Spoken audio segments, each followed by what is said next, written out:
My iPad Folio Bluetooth keyboard and case turned up yesterday, so I thought I'd put a video review together. The reason I bought the keyboard is because recently I've been doing quite a bit of typing on the on-screen keyboard on the iPad, and it's actually starting to hurt my fingers, so I thought I'd try something different. So I've bought the Bluetooth keyboard with the intention of being able to type longer documents whilst I'm away from home. Now there's been quite a few comments about this keyboard already on the internet, people asking things such as why don't you just use the on-screen keyboard, or why don't you just use a netbook, and to those people I'd say, well, this isn't a device for you, so don't bother buying it and you might as well switch off now. This video is intended for people who want to see if this keyboard will be any use to them, so I'm going to demonstrate it now and you can make your own mind up at the end. Now as you could see from that section there, it was very quick to switch on and it connected with the iPad immediately. One thing you do need though, if you're going to use this, is a desk, because it's not the kind of thing that would fit on your lap. That big long flap at the front there stretches out quite a bit in front of the keyboard, so you do need quite a large area in which to rest this. Now let's look at that keyboard in a little bit more detail and I'll talk you through some of the buttons on it. Well, the on-off switch is on the side here, and then once that's switched on, the blue lights come on to show that the Bluetooth and the power are connected. Now on the keyboard top row here we've got various media keys, things such as play, stop, keyboard up and down. It's even got a print screen button there, which I'm not quite sure that that's going to ever do anything. And there are quite a few other unused keys on the keyboard, so it looks like the templates come from an old Apple design and just been repurposed for use with the iPad.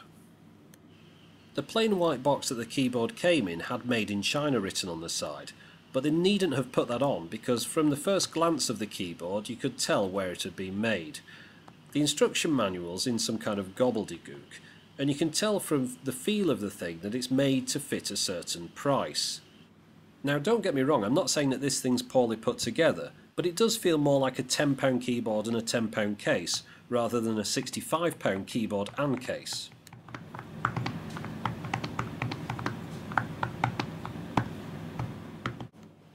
Right, as you already probably know, the keyboard is made of rubber and it's all one sheet of rubber with the keys stuck together. The keys have a kind of light, springy feel to them and could do with a little bit more weight. Although that being said, of course, the keys are resting against the iPad screen when it's closed, so you couldn't have hardtop keys because that would scratch the screen unless you had a completely different design. Now, I'm not a brilliant typist as I mentioned earlier on, but I'm doing alright with this, and I am typing quicker on this keyboard than I was on the on-screen one. Now before mine got delivered I saw a couple of reviews that were quite critical of the rubber keyboard, which made me worry about it, and I thought maybe it's as bad as this horrible rubber roll-up thing that I bought a few years ago in a moment of madness. Well, I can confidently say it's an awful lot better than that keyboard, but it's perhaps not as good as the rubber keyboard that was on the Cambridge Z88, if you can remember back that far. Now I thought I should compare the size of the Folio keyboard and case with a normal iPad case. Now the case that I use on a daily basis is the Snug case. I like this case very much, it's very well made and it works perfectly for my needs. Now here it is on the right, on the bottom now, next to the Folio case. As you can see there's not an awful lot in it. I mean the top one is definitely thicker, but it's not make or break. And it's certainly more convenient than carrying around a separate Bluetooth keyboard. It should be mentioned though that the Folio case hasn't just been thrown together. It's got smart design ideas like this little slot at the bottom that fits into the ridge at the back of the keyboard to hold the screen at an angle.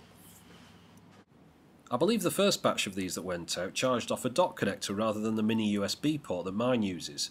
And mine also has the magnetic catches which hold it shut, which apparently weren't on the earlier ones either.